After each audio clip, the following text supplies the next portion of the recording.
Assalamualaikum warahmatullahi wabarakatuh. Kami mahasiswa dari STIE AMA Prodi S1 Manajemen Kelompok 2 Semester 1.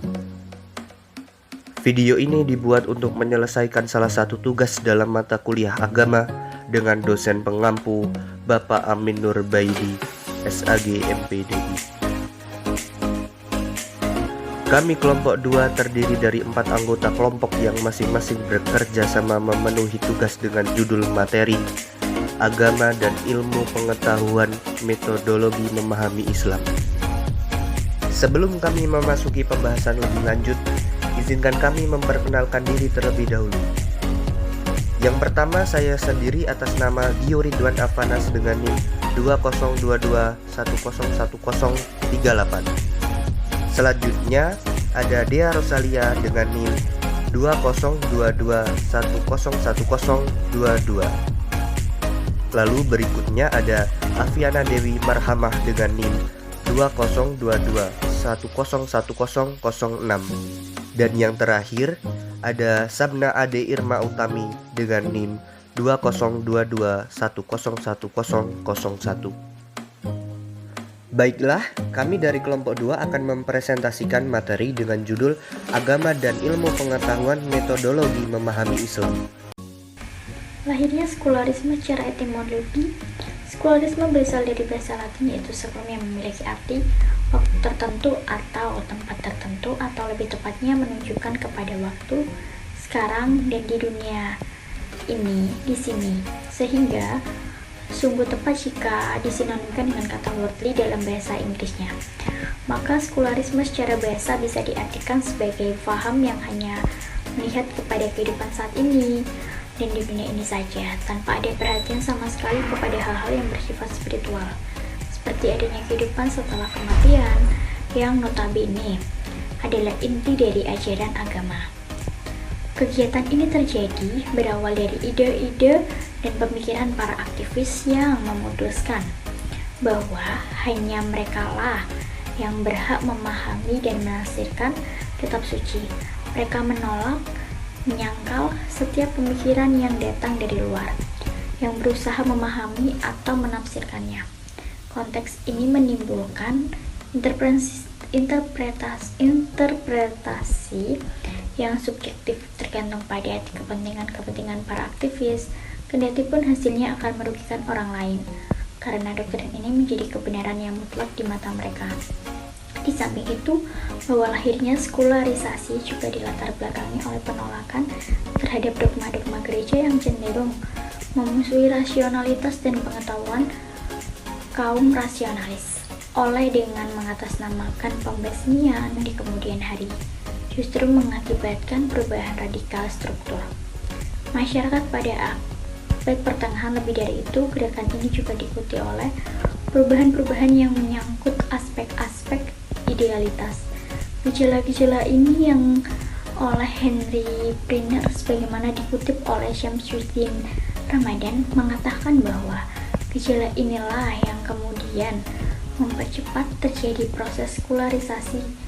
Senada dengan Henry Briner menyatakan bahwa kombinasi antara ketidakpuasan terhadap dominasi yang eksploitatif dan dogma-dogma yang anti-rasionalitas berujung pada sekularisasi.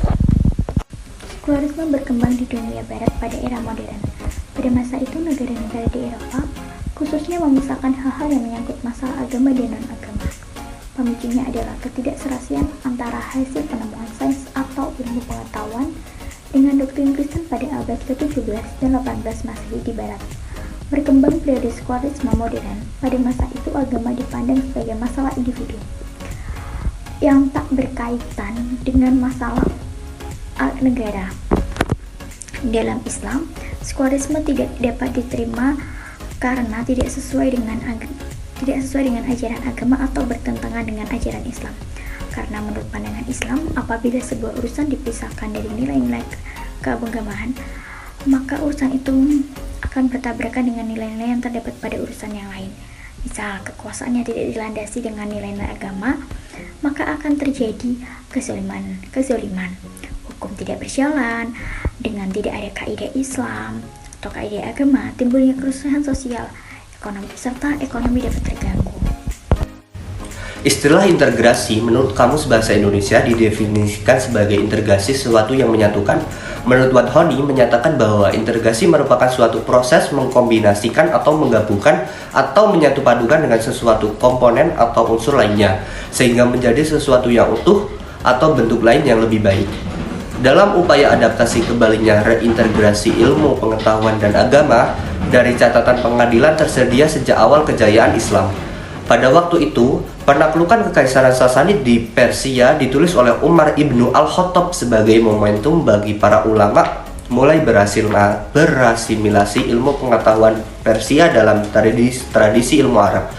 Perkembangan integrasi juga sedang berlangsung lebih intens selama kekhalifahan ke-8 Daulah Umayyah.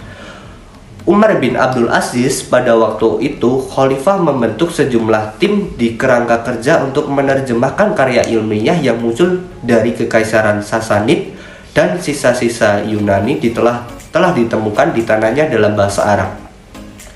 Kontras dari Kekaisaran Sasanid, kaum cendekia yang beragama Islam kemudian mengembangkan hasil pemikirannya terkait intelektual, sistem pemerintahan, persenjataan, dan ketatanegaraan pada waktu yang sama. Dari sastra Yunani, sains dan teknologi digabungkan hasil pemikirannya di lapangan filsafat merupakan subjek utama penelitiannya. Tujuan hal ini sesuai dengan pendapat Nigra yang menyatakan bahwa bangsa Yunani kuno berkontribusi penting bagi perkembangan ilmu pengetahuan tentang dunia. Berbagai penjelasan di atas buktinya dari zaman kegelapan ilmu Islam Umayyah atau ilmu pengetahuan Islam sudah memiliki pola multidimensi serta merupakan bentuk persatuan antar kemajuan peradaban timur dan barat. Wacana untuk mengintegrasi ilmu pengetahuan dan agama bertambah sejak melihat kegagalan proyek era modern, kemerosotan moral, peningkatan kriminalitas, dan melegalkan sesuatu. Hal ini sebenarnya dilarang ajaran agama. Hal tersebut menjadikan ilmu pengetahuan tanpa agama seperti jasad tanpa jiwa. Pengaruh sekularisme terhadap kehidupan beragama. 1. Sekularisme membahayakan keterbukaan dan kebebasan yang dihasilkan oleh sekularisasi. Maka dari itu, sekularisme harus diawasi, diperiksa, dan dicegah untuk menjadi ideologi negara. 2. Agama hanya diletakkan dalam kehidupan privat dan tidak boleh masuk dalam ruang publik. Pada poin ini, Syed Hussein menyimpulkan bahwa sekularisasi telah berhasil memindahkan kaidah spiritualitas dari semua aspek pemikiran dan kehidupan manusia. 3. Bahwasanya sekularisasi memang tidak selalu berakhir dengan ateisme, karena agama tidak diprediksi akan lenyap sama sekali akibat sekularisasi. Cenderungan masyarakat sekuler dari agama atau betul kepada. Adapun faktor yang mendorong urgensinya integrasi ilmu dan agama. 1. Adanya gagasan dari kaum cendekia untuk membangkitkan gairah masa keemasan Islam. Hal ini merupakan intitesa dari memudarnya pesona agama di era postmodernisme. Tambak mengungkapkan bahwa kebangkitan kembali agama adalah reaksi dari sikap taklik dan jumud yang berdampak pada tertutupnya pintu ijtihad sehingga membawa kemunduran Islam. 2. Faktor yang berasal dari dampak benturan budaya dan disonansi historis antara peradaban barat dan timur, sains dan agama. Selain itu juga diakibatkan adanya ragam paradigma pemikiran di tataran ontologis, epistemologis, dan aksiologis. 3. Masih ditemukannya dikotomi antara ilmu agama dan ilmu umum. Metodologi mempelajari Islam. Yang pertama, definisi agama. Indonesia dikenal sebagai masyarakat yang religius, namun tidak semua orang mengetahui apa yang dimaksud dengan agama. Banyak istilah yang mewakili makna agama, antara lain menunjukkan bahwa agama itu berasal dari agama Arab, bahasa agama Eropa, bahasa Sanskrit, dan bahasa Semidin. Dalam bahasa Arab, kata din berarti penguasaan, manifestasi, ketaatan, agama, pahala, dan amalan. Dalam bahasa Eropa, tepatnya dari bahasa Latin, religi berasal dari kata releger atau religi. Releger berarti jamak dan membaca. Padahal agama membuat berbagai cara beribadah kepada Tuhan yang dibaca terlebih dahulu. Agama memiliki arti mengikat. Dari mana aplikasi ini berasal? Ia datang dari kekuatan supranatural di luar kekuatan manusia, yang tidak bisa dijangkau oleh mata dan hanya diambil oleh mata hati. Dalam bahasa Sanskrit, agama berasal dari kata gam. Itu berarti tidak dan pergi. Oleh karena itu, agama tidak berarti pergi terlalu jauh, tinggal di tempat, berpindah ke generasi, atau juga yang berpendapat bahwa gam berarti kekacauan. Jadi, agama berarti tidak ada kekacauan. Dari beberapa istilah di atas, maka agama secara istilah didefinisikan dengan mengikatkan diri pada sesuatu bentuk hidup yang mengandung pengakuan pada suatu sumber yang berada di luar diri manusia dan memengaruhi perbuatan-perbuatan manusia. Yang kedua, mengenal Islam. Islam berasal dari bahasa Arab, dari kata salima dan aslama. Salima berarti selamat, ketundukan, dan berserah. Aslama juga berarti kepatuhan, ketundukan, dan berserah. Barang siapa yang tunduk kepada ajaran Islam dan menaatinya, serta tunduk kepadanya, disebut Muslim, dan mereka akan diselamatkan di dunia dan di akhirat.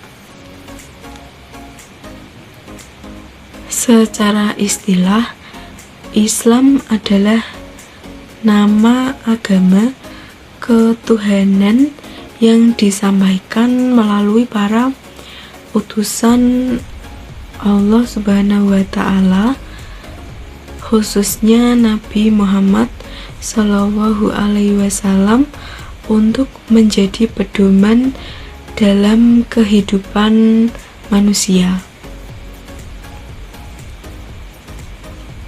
Metodologi studi Islam adalah metode ilmiah, cepat dan akurat, mempelajari Islam secara besar-besaran di berbagai bidang, baik dari segi sumber pengajaran maupun pemahaman sumber pengajaran dan sejarahnya. Dalam agama Islam pun demikian, ada yang absolut dan ada yang relatif. Sebagaimana Allah Subhanahu wa Ta'ala telah menjelaskan di Al-Quran, adalah obat atau syifa bagi manusia. Obat bagi manusia dari suasana kegelapan atau kezaliman menuju ke suasana terang benderang keadilan. Baik, mengapa dinamakan Islam? Islam adalah agama universal yang mengatur semua aspek kehidupan manusia dan sebagai wahyu dari Tuhan yang menunjukkan kepada manusia kebenaran dan perbuatan-perbuatan yang diridhoi oleh Allah, baik dalam ibadah yaitu hubungan makhluk dengan Allah, maupun dalam hal renungan yaitu hubungan manusia. Ketika Islam diterapkan dengan kafah, itu membawa manfaat bagi kehidupan manusia baik di dunia maupun di akhirat, tidak hanya untuk pengikutnya saja tetapi untuk kepentingan seluruh dunia. Namun kenyataannya saat ini banyak umat Islam yang belum sepenuhnya memahami Islam. Ketika Islam belum sepenuhnya dipahami, dia tidak mengungkapkan kesempurnaan Islam dalam perilakunya. Oleh karena itu, memahami perjuangan Islam harus menjadi syarat bagi semua umat Islam agar mereka dapat sepenuhnya menerapkan kesempurnaan Islam dan Islam sebagai rahmatan lil alamin dapat terwujud. Oke, berikut 4 cara memahami Islam, yaitu 1. Islam harus dipelajari dari sumbernya yang asli, yaitu Al-Quran dan Sunnah Rasulullah.